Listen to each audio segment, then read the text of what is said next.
निजामाचा बंदोबस्त करून उत्तरे मराठ्यांचे प्रभुत्व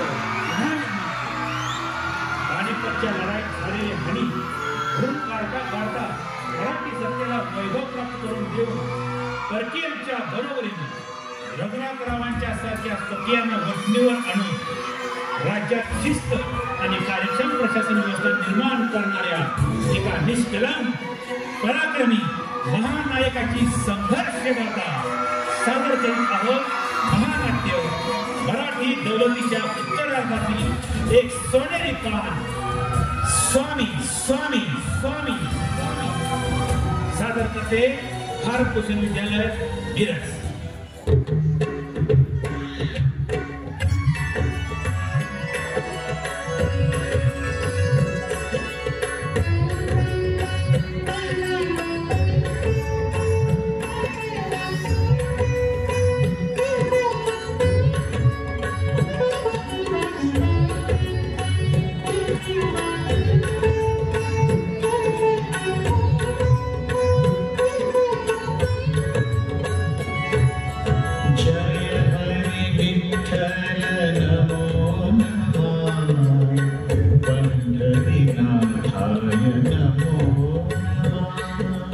गजाननाच्या मंदिरात चारण मोरेश्वर गातो आहे वाटतं. मैना हा मोरेश्वर भजन किती गोड गातो नाही. म्हणून उभ्या राहिल्यात वाटतं सज्जात. खरंच ऐकत राहावं असं वाटतं. तर वहिनी साहेब, भजन ऐकायचं नुसतं निमित्त, कान एकीकडे आणि लक्ष दुसरीकडे. हे महिने लागलीस का बोलायला? कसलं ग लक्ष? कर्नाटकाच्या मोहिमेवर गेलेली श्रीमंती आली, पागा आली, पण श्रीमंत आले नाही म्हणून वाट पाहत आले ना. श्रीपती आला नसता म्हणजे कळलं असतं सज्जात का उभं राहावं लागतं ते. पण मी म्हणते, कशाला पडायच्या असल्या मोहिमा आणि दिवाची उगीच वडवड करून घ्यायची. तसं नाही केलं तर आमच्या जीवनाला काय अर्थ राहिला? स्त्रीला स्वातंत्र्य असतंच कुठं? सूर्य गळपला तरच सावली दिसते, पण नेहमीच सावली दिसत नाही वहिनी साहेब. बेडे, ज्यावेळी तो मस्तकावर आलेला असतो ना तेव्हा सावली आणि एकच बनतात. केव्हा काय येईना सुखरूपपणे माघारी आले त्या अर्थच सारं मिळालं. वहिनी, या भाऊजी. अजून दादा आले नाही. आम्हाला म्हटले पाठोपाठ येतो म्हणून. तुमची मोहीम चांगली झाली ना? हो वहिनी, त्या मुलीला आम्ही हरणांचे कळपच्या कळप पाहिले. उंच उड्या हे धवत असताना त्याने पाण्यात केवढी कामं द्यायची. आम्ही जंगलातून जात असताना खूप जनावरे पाहिली. एकदा रान हत्तींचा कळप सुद्धा भेटला. मोहिमेला गेला होता की जनावर पाहायला? आम्ही काय करणार? दादांनी आम्हाला कधी रणांगणावर नेलेच नाही, नेहमी पाठीमागे ठेवले. मध्ये झाला की तुम्हालाही देते. हे काय ग? हे आहो कुठून काढलं? मोहिमेवर जाऊ लागला. आता तुम्हाला एकीने नावाने हाक मारायची. आता तुम्ही रणांगणाचे पराक्रमी वीर बनलात. आमचा पराक्रम नको सांगू, आम्हाला माहिती आहे आमचा पराक्रम. काय झालं? काय झालं? आम्ही कर्नाटकाच्या मोहिमेवर होतो. विश्रांतीची छावणी होती. एके दिवशी हत्तींची झुंज होती. दादांच्या बरोबर मी बैठकीवर बसलो होतो. समोरच्या मैदानात हत्ती आणले गेले. झुंज सुरू झाली. अचानक त्यातला एक हत्ती बिथरला. तो सरळ आमच्या शामियाच्या नोखीला येऊ लागला. माझी घाबरगुंडी उडाली. चालून येत असलेला हत्ती पाहून दादा बैठकीवरती तसूभरही हल्ले नाहीत. आम्ही उठून पळायला लागलो तेव्हा आमचा अंगरखा पकडून दादा म्हणाले, नारायण, बैस, बखरकार काय म्हणतील? आम्हाला बसावं लागलं. तेवढ्यात 60 मारांनी हत्ती परतवून लावला. म्हणून बरं. पण वहिनी, तो हत्ती तसाच चालू झाला असता तर? स्वारीवर चाल करून जाणारा हत्ती अजून उपजायचा आहे. हा, दादांना मी हेच विचारलं तेव्हा दादा हेच म्हणले, नारायणा, आमच्यावर चाल करून येणारा हत्ती अजून उपजायचा आहे. नारायण, हैदरच्या हातून आम्ही सुटलो, पण आज धडकत दिसत नाही. आल्या पावली आम्ही माघारी जावं हेच बरं. आम्ही मोहिमेवरून सुखरूप घरी आलो. पुण्याजवळ येताच आम्हाला थेऊरच्या गजाननाची आठवण झाली. वाटलं आलेलं यश त्यांच्या पायी व्हावं, म्हणून आम्ही मागे राहिलो. पण कुठं विचारलं? आम्ही साधं ऐकलं. वाड्यात येताच गडबडीने देवदर्शन घेऊन तडक आपल्या दर्शनासाठी या महाली आलो. शिंदे, होळकर, पटवर्धन, शास्त्री, नाना ही सारी माणसं सदरेवर असतात आम्ही तेथे क्षणही दवडलं नाही. हवं तर विचार. पुरे मुलासमोर काय बोलायचं ते? औक्षवंत व्हा. रावसाहेब, शिबंदी आली, पागा आली, नारायणराव आले, पण आपण आलो नाही. क्षमा असावी. आम्ही थेऊरला चिंतामणीच्या दर्शनाला गेलो होतो. ते कळलं, पण इथं माणसं तिष्ठतात, वाट पाहतात. बिचारी ओवाळणीची तयारी करून वाट पाहते आहे. ओवाळी? पराक्रमी पती मोहिमेवरून आल्यानंतर ओवाळण्याची रीतच आहे. थांबा, पराक्रम केला असता तर ओवाळून घेण्यात आम्हालाही आनंद वाटला असता. मोहीम यशस्वी करून आलात ना? मोहिमेवरून सुखरूप आलो एवढंच. त्या हैदरच्या परिपत्यासाठी आम्ही गेलो. तो हैदर तसाच सोडून यावा लागला. का? काय झालं? आमचं बळ कमी पडलं. काका अर्ध्या मोहिमेतून परत आले. शत्रू तसाच मोकळा झाला. म्हणून ओवाळून घ्यायचं नाही? मातोश्री, पानिपताचा घाव अजूनही बुजलेला नाही. पेशवाई उदंड कर्जात उभी आहे. निजाम, हैदर यांसारखे प्रबळ शत्रू जुना अपमान भरून काढण्यासाठी सज्ज झालेले. सदरात एकही नाही. राहतं घर घर भेद्यांनी पार पोखरून टाकलेलं. कशासाठी ओळखून घ्यावं? पण तिनं सारी तयारी केलेली. ती निरांजन तशीच राहून देत. एक दिवस उजाड, त्या दिवशी आम्ही आपणहून जाऊ. नारायणा, पोथी वाचून झाली का रे? चला चला आमच्या बरोबर.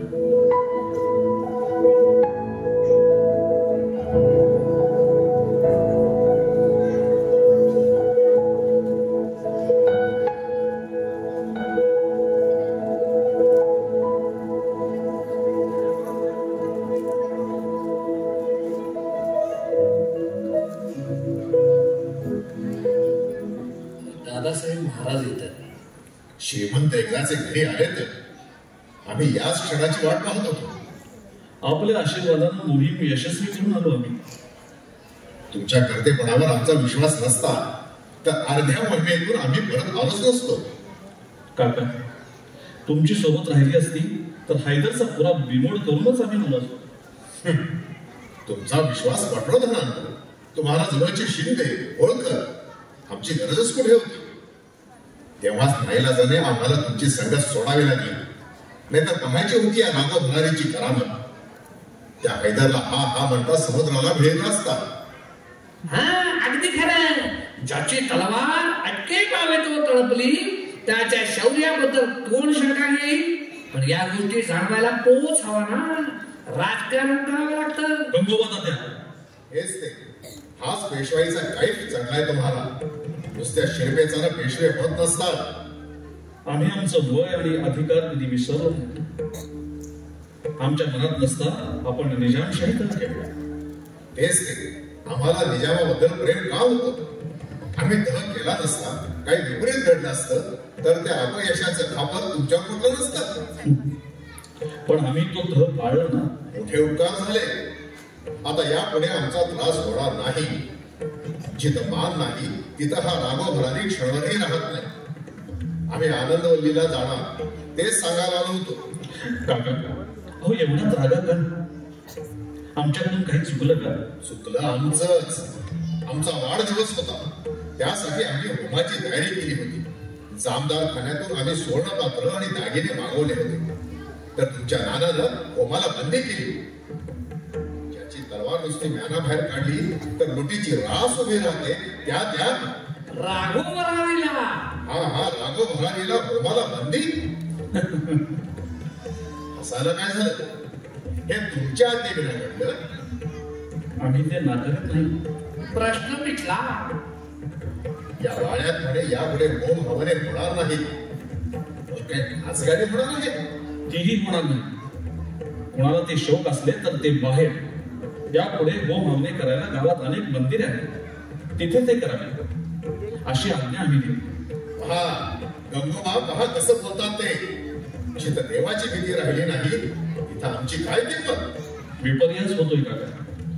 काका, हा शनिवार वाडा आहे, दौलतीचं केंद्रस्थान, मुत्सद्यांचं माहेरघर, वीरांचं विश्रांती स्थान. हीच ती जागा जिथे अटकेपार जाण्याच्या मसलती झाल्या.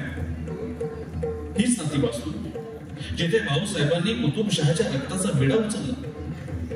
सदैव विजयाच्या बेहोशीत जिथे नौबती झरायच्या त्या या जागेत होम हवनांचे धूर आणि घाट धुपारतीचा आवाज. मुत्सद्दी कारभारी आज राज्य कारभार सोडून होमासाठी तुळशीपत्र बेलूपत्र गोळा करू लागले. जपाच्या नोंदी करण्यात गर्क झाले तर कसं चालेल? म्हणून धर्म विसरायचा? आम्ही ब्राह्मण म्हणून जन्माला आलो तरी या पेशवे पदाबरोबर आलेली क्षत्रियाची धुरा चालवणं एवढंच आमचं कर्तव्य आहे. काका, इथे जसे पटवर्धन, रास्ते, लेले येतात तसेच घोरपडे, होळकर, शिंदे पण असतात. दौलतीसाठी रक्त सांडायला उभी राहिलेली माणसं इथं होम हवन शिवाशिव कशी पाळायची? ही कोणी शिकवली आपल्याला? निजामाने. उर्वीला तुम्ही ज्याला तह करून सोडून दिलं त्या निजामाने. त्याचं संकट दाराशी आलेलं आहे. निजामानं पेटवलेल्या रणकुंडात आज आमच्या दैवतांची होळी होत आहे, मंदिर भ्रष्ट होत आहे. निजाम पुण्यावर चाल करून येणार असं आम्ही ऐकलं. माधवा, ज्याची तलवार अटके पार गेली. अटके पार गेली, ज्यानं निजामाला 14 लाखांचा मुलूक ओकायला लावला, तो तुझा काका काय साधा सुद्धा भिक्षुक वाटला? माधवा, माझे सर्व गैरसमज दूर झाले आहे. काका, तुमचं हे निर्मळ रूप पाहिलं की धन्यता वाटते. आम्ही पर्वतीला देवदर्शनासाठी जात आहोत. आज रात्री आपण पंक्तीचा लाभ द्यावा अशी विनंती. पेशवे कधी विनंती करीत नसतात, आज्ञा करतात. आम्ही जरूर येऊ. श्रीमंत, शिंदे, होळकर, पटवर्धन छावणीवर जायची आज्ञा मागतात. शास्त्री बोल, आपण सांगा. त्यांना आमची विनंती कळवा. आम्ही पर्वतीला जातो तेव्हा त्याने आमच्या बरोबर यावं अशी आमची इच्छा आहे. पण श्रीमंत, त्यांची शिबंदी अजून छावणी दाखल झालेली नाही, त्यामुळे पेशव्यांना शिबंदीचा खर्च भारी नाही. शिबंदी आज आमची पाहुणी म्हणून राहील.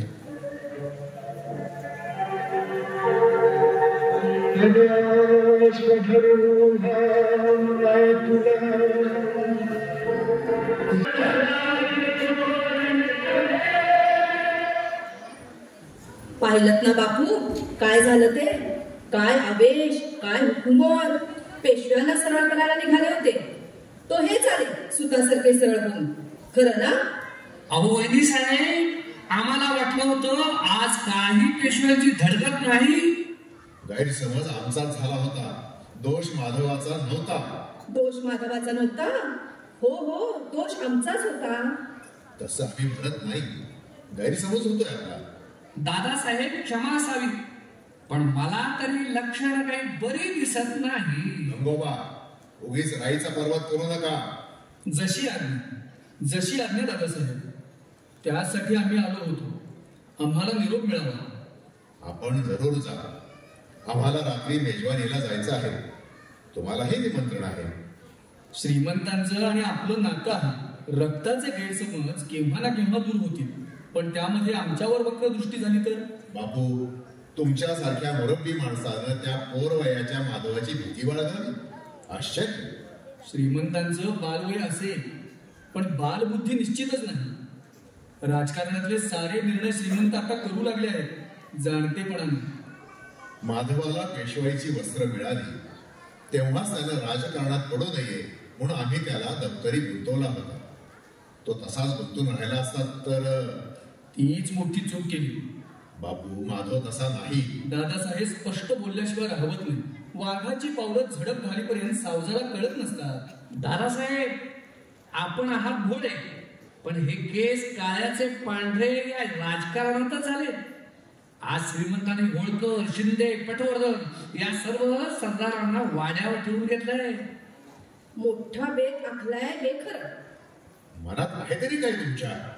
आपण अर्ध्या मोहिमेवरून आलात याचा श्रीमंतांच्या मनात राग आहे.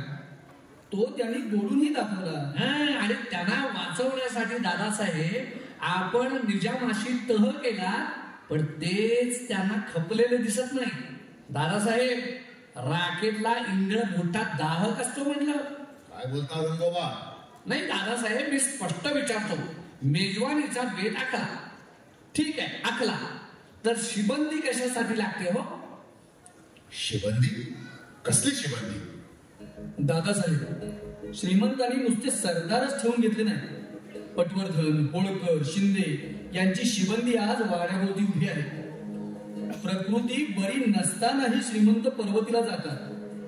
ही सारी लक्षणं काही ठीक दिसत नाही. काय सांगता बापू? माधव आम्हाला काही करीत असं वाटलं तरी कसं? आमचा तो गैरसमज असेल, क्षमा असेल. म्हणूनच आम्ही आपली रजा घ्यायला आलो होतो. मी आम्हाला सोडून जाणार? नाईलाज आहे दादासाहेब, पण आम्ही इथं राहून काय करणार? जर काही विपरीत घडलं तर तुमच्या बरोबर आम्हीही या जाळ्यात सापडू. काही बाहेर राहिलो तर निदान बाहेरून तरी काही करता येईल. काही?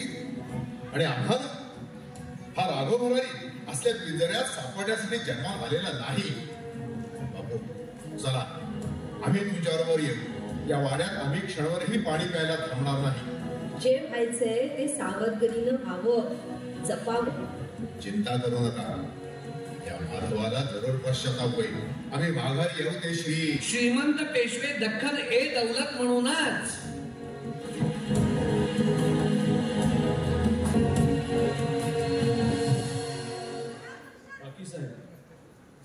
काका केव्हा येणार आहे तरी कळलं का? या तुमच्या राजकारणातलं आम्हाला काय कळणार? अवे राजकारण कसलं, या घरच्या गोष्टी. काका गेल्यापासून आमची कोण धावपळ चालली आहे ते पाहताना वडगावला जाऊन भेटलो, मिन्नत केली, मागून येतो म्हणाले, आणि आज आम्ही ऐकलं की ते आनंदवल्लीला जाणार आहेत म्हणून. खरं? हो माधवा, कालच त्यांचा निरोप आला आहे. ते आनंदवल्लीला विश्रांतीसाठी जाणार आहेत. मला समजत नाही, एवढ्या तडकाफडकी रातोरात कोणालाही न सांगता जायला काकांना काय झालं? कोणता अपराध असा घडला आमच्या हातून? मला खरंच माहित नाही, पण ऐकलं तेच सांगा काकी साहेब. त्या दिवशी तुमच्याकडून येणं झालं आणि पटवर्धन होळकरांची शिबंदी तू ठेवून घेतल्याचं कळलं, आणि स्वारींच्या मनात संशय आला ना. अहो, काकांना कैद करायचं असतं तर त्यासाठी होळकर पटवर्धनांची मदत कशाला हवी होती? मनात असतं तर आम्हीच ते करू धरलो नसतो. पण अचानक वाड्याभोवती शिबंदीचा गरडा पडल्यावर माणसाला समजायचं तरी काय? समजत नसेल तर विचारायला काय हरकत होती? पंक्तीचा आम्हाला शौक नाही. या निमित्तानं सारे सरदार एकत्र येतील, पुढच्या मोहिमांचा मसुदा सांगता येईल, स्नेहभाव विश्वास वाढेल असं वाटलं होतं. होळकर, रास्ते, शिंदे, पटवर्धन, नाना, रामशास्त्री ही दरबारी माणसं काकांची वाट पाहत होती. काकांसाठी कर्नाटकच्या मोहिमेतून आणलेला पाचूंचा हार आमच्या हाती होता, आणि पंक्तीच्या सुरुवातीलाच काका निघून गेल्याची कुजबूज करण्याशिवाय. काकी साहेब, सर्पदंश भावा तसा पाचूंचा हार आमच्या हातून केव्हा गळून पडला ते कळालंच नाही. एक खास आनंदाने घेता आलं. उभ्या रात्रीत क्षणभर डोळा लागला ना. काका आनंदवल्लीलाच गेले ना. का विचारता रावसाहेब? तसं त्यांच्या मनात काही नाही. ते संतापून आनंदवल्लीलाच गेले आहेत. खरं? तुमची शपथ, मला काळजी वाटते. काकी साहेब, अहो डोळ्यात पाणी आणू नका. माझा काकांवर राग नाही. ते वयाने मोठे आणि मनाने भोळे आहेत. आम्ही उद्या आनंदवल्लीला जाऊ आणि त्यांची समजूत काढून त्यांना माघारी घेऊन येऊ. क्षमा सरकार, नाना आणि शास्त्री बाहेर आले. नाना, शास्त्री यावेळी? पाठव त्यांना इथं. श्रीमंत, अकस्मात यावं लागलं याबद्दल क्षमा असावी, पण नाईलाज झाला. बोला ना. श्रीमंत, दादासाहेबांची स्वारी आनंदवल्लीला न जाता ते पाषाणहून निघून नर्मदा तटी गेले आहे. तिथे त्यांचा तळ आहे. नर्मदा तट? तळ? हो. मैपतराव चिटणीस, आवा पुरंदरे, रामचंद्र जाधव त्यांना मिळाले आहे. एवढंच नव्हे तर त्यांनी निजामाशी संधान बांधल्याची वार्ता नजरबाजाने आणली आहे. श्रीमंत, एक वाईट बातमी. बोला. फौजेच्या खर्चासाठी दादासाहेबांनी पैठण लुटलं. आता मात्र काकांची हद्द झाली. स्वकीयांशी वैर साधण्यासाठी परकीयांशी संगनमत. धर्माचीही जात राहिली नाही. काकांच्या संगती कोण आहे? गंगोबा तात्या चंद्रचूड आणि सखाराम बापू गोटे. वाटलंच. काका आनंदवल्लीला गेले होते ना? नाही रे माधवा, मला खरंच यातलं काही माहिती नाही. हो काकी साहेब, खरंच तुम्हाला काही माहिती नाही. ठीक आहे. काय करणार तुम्ही रावसाहेब? आमच्या हाती आता काय ठेवलंय काकांनी? काका निजामाला मिळाले तर ते संकट आमच्यावर नाही तर उभ्या दौलतीवर आहे. आमच्याच घरातून हे संकट अवतरलं याची आम्हाला लाज वाटते. ना असे जा आणि पटवर्धन होळकरांना छावण्या घालवू नका म्हणून सांगा. काही अवधीत आम्ही तिथे डेरे दाखल होऊ. काकांनी निजामाशी हातमिळवणी करण्याआधी त्यांना गाठायला जसे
काल आळेगाववर अवस्था झाली.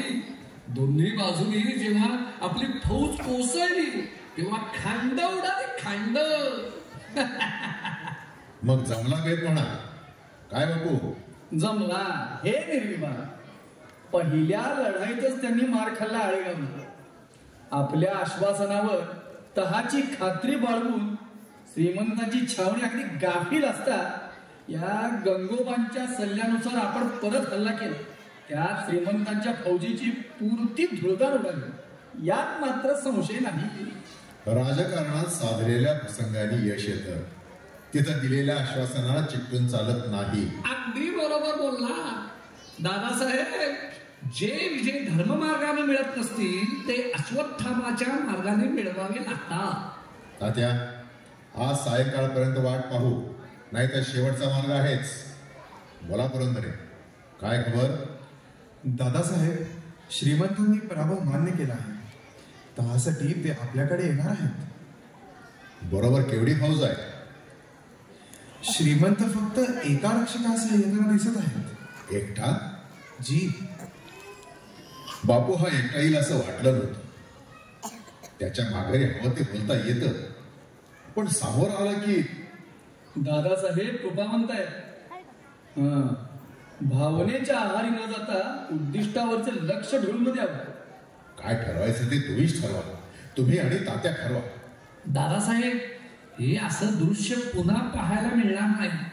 शुभ्र घोड्यावर स्वार झालेले श्रीमंत माधवराव पेशवे शरणागतीसाठी आपल्या छावणीकडे एकटे येत आहेत. फक्त एक स्वार बरोबर आहे त्यांच्या. पण तात्या, त्याच्याबरोबर काय बोलायचा याचा विचार करा. आम्हाला काही सुचेल असं झालंय. अहो येऊ दे दादासाहेब, आम्ही आहोत ना. आपण चिंता करू नका. काय बापू? तात्या, रणांगणावर माणसं हरवत नसतात, ती अमर होत असतात. माधव काका, मी इथं आपल्या भेटीस तर आलो आहे. इथं अलबत्या गलबत्यांचं काहीच प्रयोजन नाही. ऐका श्रीमंत, आम्ही अलबत्ते गलबत्ते म्हणे. गंगोबा, पाठीवरचे वळ बुजलेले दिसतात. माधव, ही माणसं माझी विश्वासाची आहेत. काका, ही भेट खासगी आहे. इथं बाजार मुलगी कशाला? ऐका ना दादासाहेब, आम्ही बाजार मुलगे, ही आमची किंमत. गंगोबा, बापू, आम्ही सांगितलं ना, आम्हाला एकांत हवा. श्रीमंत माधवराव पेशवे, काय आज्ञा आहे आपली? काका, आम्ही शरणागतीसाठी आलो आहोत. शरणागती?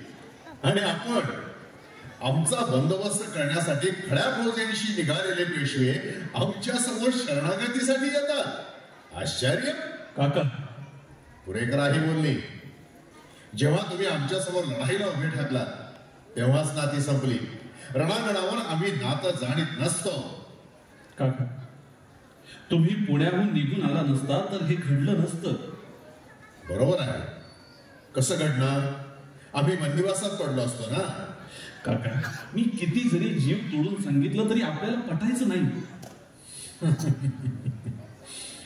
लवकर आपल्या ध्यानी आलं. कोणती अट घेऊन आला आहात ते एकदा आम्हाला कळू द्या. शरणागताला अट नसते.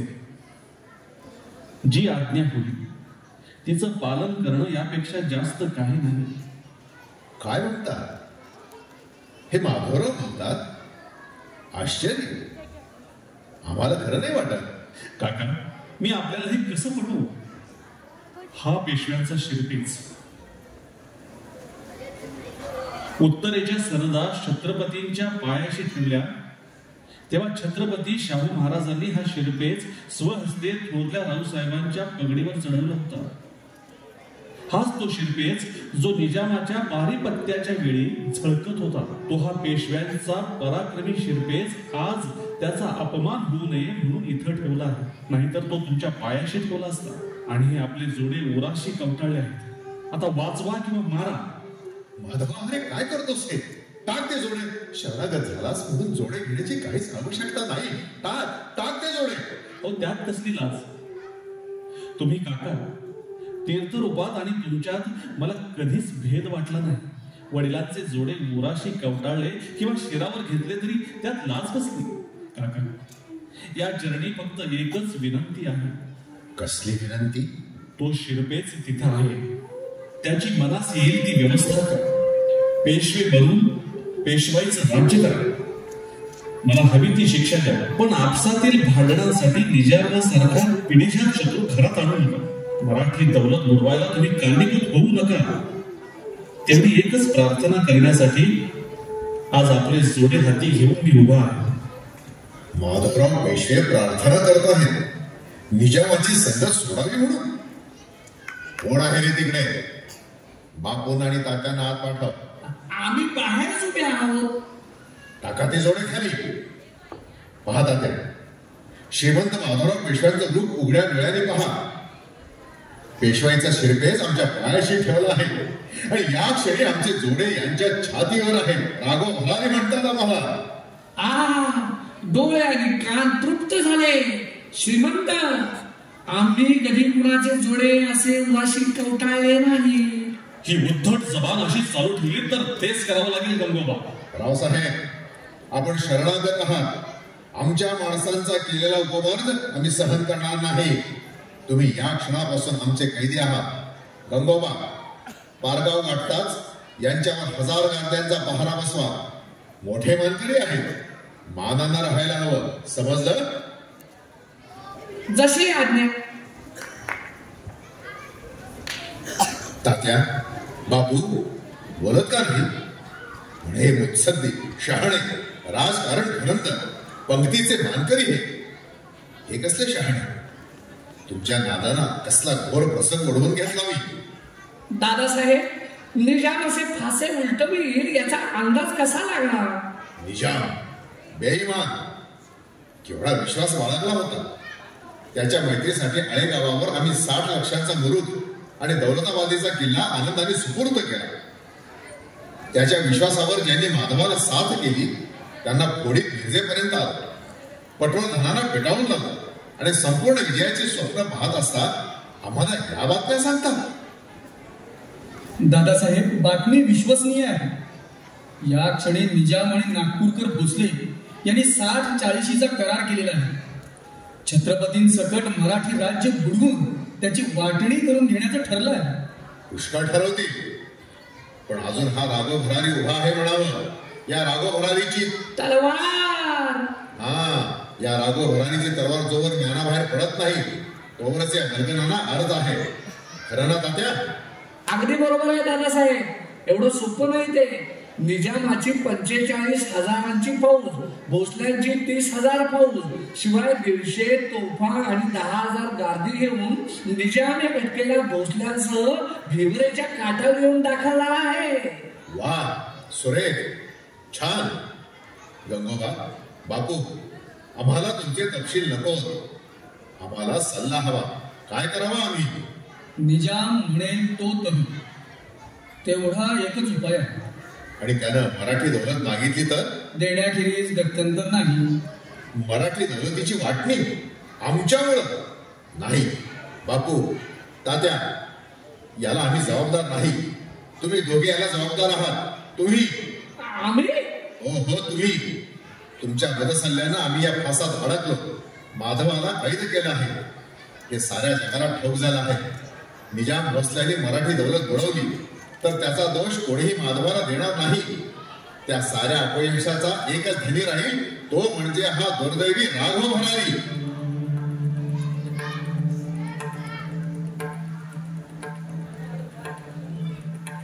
कैद्यांना काळ गारद करून असतो, वेळ नाही. माधवा, आज आमचे फासे उलटे पडले आहेत. सारे बेत फसले. ज्या निजामाच्या भरोशावर आम्ही होतो तोच निजाम आमची पाठ फिरताच उलटला आहे. नागपूरकर, निजाम हे एक झाले असून मराठी दौलत बुडवायला सिद्ध झाले आहे. बातमी विश्वसनीय आहे, त्यात शंका नाही. श्रीमंत, आज भोसले निजामांची 5 लाखांची फौज शेकडो तोफांसह भिवरेच्या काठावर दाखल झाली. माधवा, आम्ही काय करावं ते सांग. मी कोण सांगणार? माझ्या हाती काय आहे? आम्ही या प्रसंगात सापडलो हे पाहून आनंद वाटत असेल नाही? आनंद? आम्हाला नाही काका. घरातलं वैर मिळवण्यासाठी दौलतीचं अहित चिंतणारा मी नव्हे. पानिपताच्या धक्क्याने तीर्थरूप पर्वतीवर स्वर्गवासीच नाही. राज्याचे खरे वारस पानिपताने गिळले. आपणच आम्हाला पेशवाईची वस्त्रे घ्यायला लावली. अजाण असता आमचा विवाह झाला. काका, या मराठी राज्याचं हित ही एकच आमची निष्ठा आहे. आम्ही केवळ आमचा शिरपेच आपल्या पायी ठेवला. आम्ही पेशवे? तुम्ही आमचा पराभव केलात. आपण मनात आणलं तर जरूर पेशवे व्हावं. ऐकलं बापू, माझं काय म्हणतो ते? कोणा मला विरोध करणार? सांगा, बोला. बापू, आम्हाला स्पष्ट सल्ला हवाय. दादासाहेब, विरोध करणारे आता सज्ज झाले आहेत. आपण पेशवे झाला तर आपल्या बाजूने साथ द्यायला कोणी होणार नाही. कारण निष्ठा एकदाच बांधली जाते. मराठी दौलत एकाच व्यक्तीला पेशवे म्हणून ओळखते आणि ती व्यक्ती म्हणजे श्रीमंत. बापू म्हणतात ते अगदीच खोटं नाही. अगदी आमच्या मनातला विचार बोलला बापू. मी माधवाची परीक्षा घेत होतो. माधवा, पेशवे पदाची मला हाव नाही. आता तो निजाम जाणे आणि तुम्ही जाणे. मी सुटलो. बापू, तुमचा विचार काय? श्रीमंत, नागपूरकर भोसले, गोपाळराव पटवर्धन, रामचंद्रराव जाधव यांच्या जमावाने निजामाची ताकद वाढली आहे. तेव्हा थांबा, एवढे उतावीळ होऊ नका. विचार करा, तो पेशवाईचा शिरपेच या माधवाच्या मस्तकी परत आला तर दौलतीच्या कल्याणाखेरीज अन्य विचार मनात येणार नाही. विचार करून शिरपेच लावा. झाला तेवढा विचार पुष्कळ झाला. माधवा, हा शिरपेस तुझाच आहे. हा श्रीमंत, आपण पेशवे आहात. आपण नतमस्तक व्हायचं नाही. काका, तुमचं हे रूप पाहिलं की गंगोदकाची आठवण होते. चिंता करू नका, अजूनही वेळ टळलेली नाही. बापू, या क्षणी पटवर्धनांना, जाधवांना आमची पत्रे पाठवा. कळवा की आम्ही पेशवे आहोत. आम्हाला येऊन मिळा. येतील? जरूर येतील. तात्या, तुमच्या होळकरांना कळवा. म्हणावं, प्रस्तुत दादासाहेब आणि आम्ही एक झालो. हीच गोष्ट एका करोडोची झाली. त्यांची आमची एक वाक्यता आहे. कारभारी उत्तम प्रकारे लगामी लागले आहे. हा वक्त अंतर्गत वैराचा नाही, तो दौलतीचा सवाल बनला असता तुम्ही बाजूस राहणे तुमच्या कीर्तीस योग्य राहणार नाही. सर्व शिबंदी फौज फाट्यासह आम्हा सत्वर मिळालं. तात्या, समजलं? होय श्रीमंत. पत्र पुरे करून दाखवायला घेऊन ये. लक्षात ठेवा, पत्र जबाबदारीचं आहे. पदरचं काहीही घालू नका. जशी आज्ञा. बापू, जानोजी भोसल्यांना आमचा खलिता पाठवा. त्यांना कळवा की जे होईल त्याला जबाबदार तेच राहतील. श्रीमंत, खलिता आला. माधवा, तूच पेशवा. वाचतो खलिता. पहा बापू, काका, निजाम पुण्यावर चालून जातो. पुढं? त्यानं पुणे गाठायच्या आत आपण त्याला गाठायला हवं. माधवा, बोलत का नाहीस? निजामाच्या झडपेतून पुढं वाचवणं एवढंच आपलं कर्तव्य आहे. तोच विचार करतो आहे काका. पुढं वाचवणं आपलं कर्तव्य नाही, राज्य वाचवणं हेच आपलं कर्तव्य आहे. आपण पुण्यावर चालून गेलो तर निजामाचा डाव सफल होईल. आपण पुरे नामशेष होऊ. श्रीमंत म्हणतात ते अगदी खरं आहे. सध्याच्या परिस्थितीत निजामासमोर जाऊन चालणार नाही. फौज फाटा चालू ठेवण्या इतकाही पैसा हाती नाही. त्याची काळजी नको काका. आपण औरंगाबादेवर चालून जाऊ. त्या लोटीनं फौजेचा खर्च निघेल. काय सांगतोस काका? आज देत असलेल्या आपल्या विश्वासाला कधीही कोणत्याही प्रसंगात तडा जाऊ देऊ नका. ज्या दिवशी तो तडा जाईल तेव्हा माधव तुमचा राहणार नाही. माधव तुमचा असणार नाही.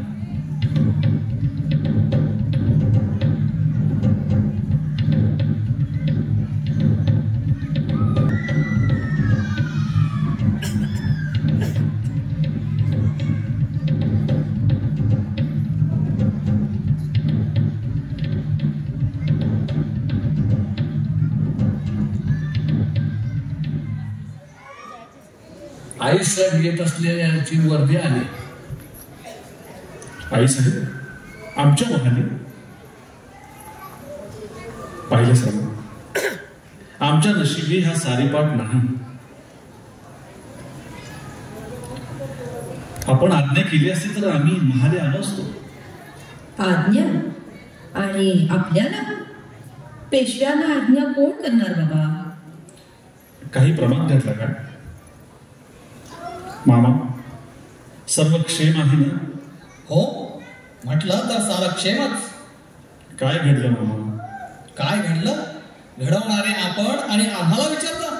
मामा, आम्ही म्हणजे काही परमेश्वर होईल की अंतर्ज्ञानानं सर्व गोष्टी कळाव्यात? हो, श्रीमंतांना स्पष्ट सांगून टाका. सांगून टाका मामा. सांगितल्या खेरीज त्यांना कळणार तरी कसा? ताई साहेब, आपणच सांगा. घराण्याची लाज आमच्या मुखातून चव्हाट्यावर आणण्याचं सामर्थ्य आमचं नाही. घराण्याची लाज? मामा, तुमचं आणि आमचं घराणं आम्ही दोन मानित नाही. पण यापुढं तसं मानावं लागेल. तुमच्या रामशास्त्रींनी रास्त्यांना 5,000 रुपयाचा दंड ठोठावला आहे. मामांना दंड? काय केलं मामांनी? पुन्हा वाचवलं. हाच अपराध. मामा, हे खरं हो, निजाम पुण्यावर चालून आला तेव्हा शक्य तेवढं पुढं वाचावं म्हणून निजामाची मिन्नत केली. हाच गुन्हा घडला. त्यासाठी शास्त्री बुवांनी दंड केला. दंडच नव्हे, आमच्या वाड्यावर भर दिवसात धारकरी पाठवून आम्हाला जेल बंद करून काढण्या लावून न्यायासनासमोर उभं केलं. पण एवढं तुम्ही सहन कसं काय केलं? हशम दाराशी आले तेव्हा आम्ही हा अपमान सहन करणार नाही असं कळविलं. तर तुमच्या शास्त्र्यांनी उलट निरोप पाठविला. कसला निरोप? रास्ते सरळपणे आले नाहीत तर पेशव्यांची शिबंदी त्यांच्या वाड्यावर चालून जाईल असा निरोप पाठवला. मामा, तुम्ही सांगायचं. काय सांगायचं? रास्त्यांनी त्यांना सांगितलं तर भर न्यायसभेत त्यांनी तुमचाही अपमान करायला मागं पुढं पाहिलं नाही. आमचा अपमान? तो कशाबद्दल? न्यायासनासमोर आम्ही शास्त्री बुवांना श्रीमंतांचं आणि आमचं नातं सांगितलं तेव्हा शास्त्री बुवा म्हणाले. थांबलात काय? काय म्हणाले शास्त्री बुवा? शास्त्री बुवा असं म्हणाले, पेशव्यांना आम्ही ओळखत नाही. शास्त्री बुवा असं म्हणाले? इथवर मजल गेली. थोडी बेलगाम सोडली की ती उधळणारच. या पुण्यात पेशव्यांचं राज्य राहिलं नाही. रामशास्त्री आणि नाना फडणीस हे पेशवे बनले आहेत. श्रीमंतांना ते दिसत नाही. क्षमा असावी श्रीमंत. रामशास्त्री सदरेवर आले. शास्त्री बुवांची वेळ बनलेली दिसते. नाना, शास्त्री बुवांना इकडे घेऊन या. इथं कशाला? काय हरकत आहे? पेशव्यांचा घरचा निवाडा जर ते न्यायासनासमोर करत असतील तर त्याची चौकशी इथंच व्हायला नको? नाना, जा आणि शास्त्रींना इथे घेऊन या. आता शास्त्री ना काय पेशव्यांचा निवाडा कुठं करायचा असतो ते श्रीमंत. काल हा प्रकार घडल्यापासून रास्त्याने अन्नाचा कण तोंडात घेतलेला नाही. अहो, कोणता स्वाभिमानी माणूस घेईल? अगदी खरं गंगोबा, खरं. आपलं भोजन व्यवस्थित झालं ना? या शास्त्री बुवा, आज आमच्या श्रीमंतांनी. तात्या, आम्ही आहोत तिथे. क्षमा असावी श्रीमंत.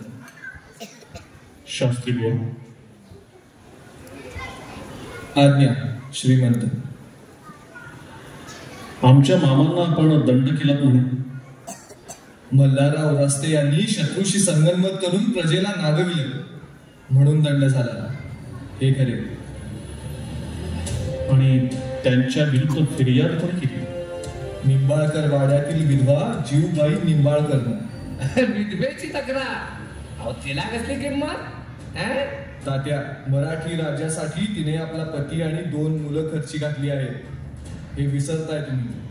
माधवराव, हा प्रकार एकदा त्या न्यायसभेसमोर झालेला आहे. तेच इथे होणार असेल तर. मामासाहेब, थोडा धीर धरा. शास्त्री बुवा, काय झालं ते आम्हाला सांगा.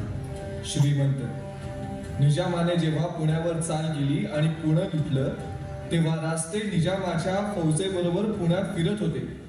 मोजके वाडे हवेला दाखवित होते. मामा, हे खरं? गोर गरिबांची घरं वाचावीत म्हणून काही वाडे दाखविणं आवश्यक होतं. मग आपला वाडा दाखवलाच असेल. पण आम्हाला जाब विचारणारे हे कोण शास्त्री? शास्त्री बुवा, रास्ते हे आमचे मामा आहेत, हे तुम्ही जाणायला हवं होतं.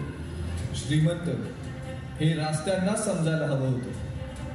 आम्ही काय करावं हे तुमच्याकडून ऐकण्याची आमची इच्छा नाही. तुमच्या या न्यायदानात आमचाही अपमान झाला म्हणे. आपला अपमान? हो, अपमान केला.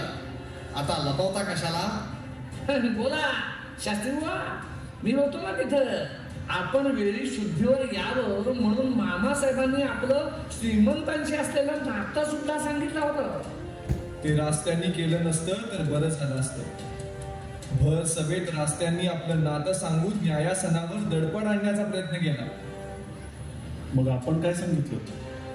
आम्ही म्हणालो, न्यायासन पेशव्यांना ओळखीत नाही. ऐकलं श्रीमंत, झाली खात्री. आम्ही सांगितलं असतं तर ते खोटं वाटलं असतं. स्वस्त बसायला आता त्या. शास्त्री बुवा, आम्ही हे अपेक्षेला नव्हतं. आपल्या कसं ध्यानी आलं नाही की रास्ते हे आमचे मामा आहेत त्यांची इभ्रत ही आमची इभ्रत. श्रीमंत, आपली हीच इच्छा असेल तर एक विनंती आहे. बोला शास्त्री. तुम्ही केलेल्या दंडाबाई आम्हाला भारी किंमत मोजावी लागणार. बोला, आम्ही काय करावं? श्रीमंत, हेच साधायचं असेल तर एकच करा. न्यायासनामागे श्री गजाननाची स्थापना झाली आहे. तो गजानन तेथून हलवा आणि पेशव्यांचा शिरपेस तेथे लावा. म्हणजे आमची न्यायबुद्धी यापुढे पेशवे आणि पेशव्यांचे आप्तस्वकीयांचे हितसंबंध राखण्यासाठी खर्ची पडेल. त्यासाठी रामशास्त्र्यांचीही गरज पडणार नाही. गंगोबा तात्यांसारखे इतर कोणीही ती जागा आनंदानं भूषवितील. धन्य आम्ही. शास्त्री भाऊ, हे घ्या. हा कंठा गळ्यात ठेवा. श्रीमंत, हा कंठा आपल्याला आमच्या वचनाचं नित्य स्मरण देईल. न्यायासनावर सत्ता फक्त त्या श्री गजाननाचीच राहील. पेशवाईचा शिरपेच त्यात हस्तक्षेप करणार नाही. शास्त्री भाऊ, आमची एक अपेक्षा आहे. आज्ञा श्रीमंत. ही न्यायबुद्धी अशीच स्थिर ठेवा. कधी काळी दुर्दैवाने पेशवे जरी गुन्हेगार म्हणून आपल्या समोर आले तरी सत्य निर्णय देण्यापासून आपली जिभा विचलित होऊ नये, ही आमची आपणाकडून अपेक्षा आहे. आमच्यासारख्या सेवकांच्या जीवनात यापेक्षा कृतार्थतेचा क्षण कोणता? मामासाहेब, कळला श्रीमंतांचा न्याय? तरी मी सांगत होतो. तुम्ही शांत बसा. श्रीमंत पेशवे, हाच आपला निर्णय आम्ही समजायचा का? आम्ही शत्रू मुलकात गुंतलो असता तुमच्यासारखे सरदार आम्ही इथे ठेवले, ते पुण्याचे संरक्षण करण्यासाठी. आपणासारख्यांच्या भरोश्यावर आम्ही पुणे सोडलं, पण तुम्ही पुण्याची राखण तर दूरच, उलट शत्रूशी हात मिळवणी करून पुणे लुटायला सिद्धच केलात. निजामाच्या तावडीतून एक देऊळ सुटलं नाही. त्या तुमच्या निष्काळजीपणात एक हानी झाली, ती कदापि भरून काढता येणार नाही. मराठी शाहीचा दप्तरखाना निजामाच्या हातून वाचवण्यासाठी सिंहगडावर हलवला जात असता नेमका शत्रू हाती सापडून तो जळून गेला. हे नुकसान कसं भरून निघणार? या सर्वांना तुम्ही कारणीभूत आहात. याचं आम्हाला दुःख आहे. श्रीमंत, आज्ञा असेल. थांबा शास्त्री भाऊ. उद्या पहाटेचा चौघडा झडताच आपण नाना सदरेवर येऊ. आजच रात्री शहरात दवंडी मिटवायला सांगा. उद्या आम्ही जातीनिशी पुण्याच्या चौकात फिरू. ज्याचं नुकसान झालं असेल त्याची त्याच ठिकाणी भरपाई करू. पण श्रीमंत, आता कसला पण काढला? श्रीमंत, नुकतीच राक्षस भुवनाची मोहीम झालेली. दौलतीवर खर्चाचा भारी तणाव. तरी चिंता करू नका नाना. या खर्चापायी पेशव्यांचा जामदारखाना कमी पडला तर जवाहरखाना मोकळा पडला. तेवढ्याने खर्च भागला नाही तर पेशव्यांचे देव त्यांच्या सोन्या चांदीच्या देव्हाऱ्या सकट बाहेर काढा. देव? हो ना, राज्यकर्त्यांचे देव देव्हाऱ्यात नसतात, ते रस्त्यावर असतात. पण श्रीमंत, निजामानं पूर्ण लुटलं, त्याची शिक्षा पेशव्यांनी का भोगावी? ना विष्णू पृथ्वीपती. नाना, आम्ही तो पंतप्रधान. निजाम पुण्याच्या दिशेने जातो आहे, तो पुण्याची लूट करणार आहे हे माहीत असूनही आम्ही त्यांना रोखलं नाही, प्रजेचं रक्षण केलं नाही. हाच गुन्हा नाही. नाही, या कार्यासाठी पेशव्यांचा जामदारखानाच काय, पण खुद्द आम्ही लिलावात निघालो तरी ते अपुरच पडेल. खांद्यावर शास्त्री पदाची शाल आणि मस्तकी आपणच चढविलेली न्यायासनाची पगडी नसती तर आपल्यासारख्या प्रजादक्ष पेशव्यांच्या चरणी अधिकाराचा किंवा वयाचा मुलांचा न बाळगता हे मस्तक ठेविलं असते. श्रीमंत, येतो मी. आज्ञा असेल. पानिपतच्या रणांगणावर मराठी दौलतीचा भीषण पराभव झाला. तेव्हा तुम्ही लहान होता. पेशव्यांच्या घरची 2 मोहरी त्या रणांगणात टिपरी घुमावी तशी घुमली आणि त्याच रणांगणावर मोडून पडली कायमची. दौलतीची लाख बांगडी फुटली आणि त्या धक्क्यानं स्वारीने तडफडत पर्वतीवर प्राण सोडला. अशा वेळी मोकळ्या कपाळानं आम्ही मागं राहिलो, ते फक्त एकाच स्वार्थापोटी. स्वार्थ? हो, आम्ही स्वारींच्या मागे राहिलो ते तुमचं लालन पोषण करण्यासाठी नव्हे, तुमच्या हातून पानिपतचा पराभव धुवून काढलेला आम्हाला पाहायचा होता म्हणून. शत्रूशी तह करून स्वकीयांना दंड करणारे पेशवे आम्हाला पाहायचे होते. मातोश्री, पानिपताचा पराभव धुवून काढलेला पाहायचा आहे, मग ते काम एका पेशव्यांचं नव्हे. ते साधायचं असेल तर त्यासाठी उभ्या राज्याचं बळ, निष्ठा एकवटावी लागेल. आणि त्याचसाठी राज्याशी बेईमान, प्रजेशी दगलबाज झालेल्यांची गळे करता येणार नाही आणि करणारही नाही. माधवा, रास्त्यांकडून दंड वसूल होणार नाही असं आम्ही वचन दिले. वचन? हो. आपलं वचन शिरसावून देत रस्त्याला झालेला दंड पेशवे आपल्या खाजगीतून भरतील. त्याची काही गरज नाही. अजून माझं माहेर तेवढं बेवारस झालेलं नाही. ते भरतील दंड. पण लक्षात ठेवा, दंड वसूल झाला तर पाणी देखील प्यायला या वाड्यात राहणार नाही असं वचन दिलंय मी. आई साहेब, अहो काय केलं? कसलं वचन दिलं? आम्ही दिलेलं वचन तुम्हाला जड जात असेल तर पाळू नका. मातोश्री, हा वैयक्तिक जीवनाचा सवाल असता तर आम्ही आनंदानं आपलं वचन पाळलं असतं. पण जिथे राज्य आणि न्यायाचं गुंततं तिथे आमच्या इच्छेला अर्थ राहत नाही. आमच्या प्रयाणाची व्यवस्था करा. आम्ही गंगापूरला जाऊ आज. जशी आज्ञा मातोश्री. माधवा, आम्ही रागवलो नाही. तुम्ही काय करता हे आम्ही जाणतो. यात तुम्हालाही फार दुःख होतंय हे देखील कळतंय. पण आम्हीही तुमच्या इतकेच वचनाला बद्ध आहोत. वचन आणि निष्ठा एवढंच का पाहत जगायचं? आम्ही पेशवे, पंतप्रधान, आम्हाला मातेची सावली राखता येऊ नये? मातोश्री, वाटतं या क्षणी सारं सोडावं आणि तुमच्या कृपा छत्राखाली राहावं. तुम्ही राहाल, पण दौलत पोरकी पडेल. तुम्ही पेशवे, तुम्हाला अश्रू ढाळण्याची मुभा नाही. रक्ताचे पाठ वाहिले आणि साऱ्या दौलतीचे डोळे कोरडे पडले. ते फक्त विजयाच्या शिडकाव्यानेच परत ओले होतील, तृप्त होतील. ती जबाबदारी तुमची आहे. आमची तेवढीच अपेक्षा आहे. मातोश्री, तो विजय आम्ही जरूर मिळू, पण त्याचबरोबर चरणी एक विनंती करावीशी वाटते. बोला माधवा, बोल. थांबलास का? पानिपताचा कलंक पुसलेला जेव्हा ऐकाल त्या दिवशी तुमच्या कठोरतेला, संयमाला बांध न घालता मुक्तपणे चार समाधानाचे, आनंदाचे अश्रू ढाळा. त्याखेरीज पेशव्यांच्या त्या कर्तबगार पुरुषांना मुक्ती मिळायची नाही. तो दिवस पाहण्यासाठीच आम्ही जगतो आहोत. याचा विसर पडू देऊ नका. त्या अपमानामुळे आम्ही आमचं सौभाग्य हरवलं.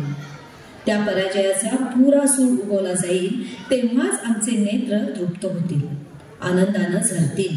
भगीरथाचं सामर्थ्य तुम्हाला लाभावं एवढा एकच आशीर्वाद आम्ही तुम्हाला देतो. आपण परत माघारी येऊ असं वाटत नाही, पण कुठेही असलो तरी आम्ही आपलं कल्याणच चिंतू.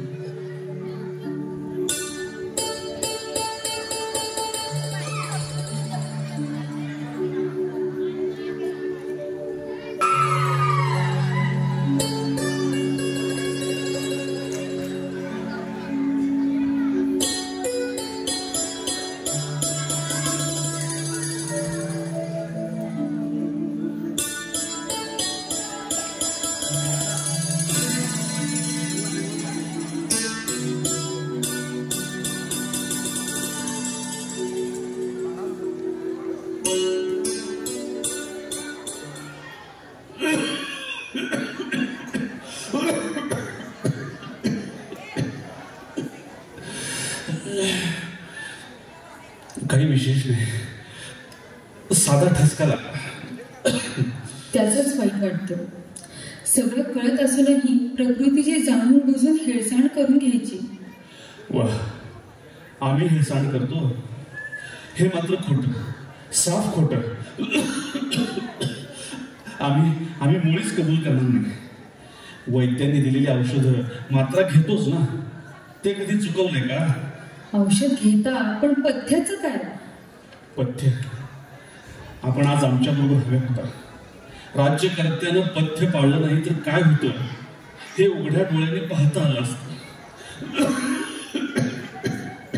शत्रू मुलखात जाऊन लूट करणारे आम्ही स्वतःच घर लुटलं गेलं की केवढे क्लेश होतात हे आज आम्ही पाहिलं. पण साऱ्यांची नुकसान भरपाई दिलीत ना? रमा, घराला लागलेली पहार सोन्याच्या दगडांनी बुजवली जात नाही. प्रयत्नानं हे सारं नुकसान भरून काढता येईल, पण काही गोष्टी कसल्या?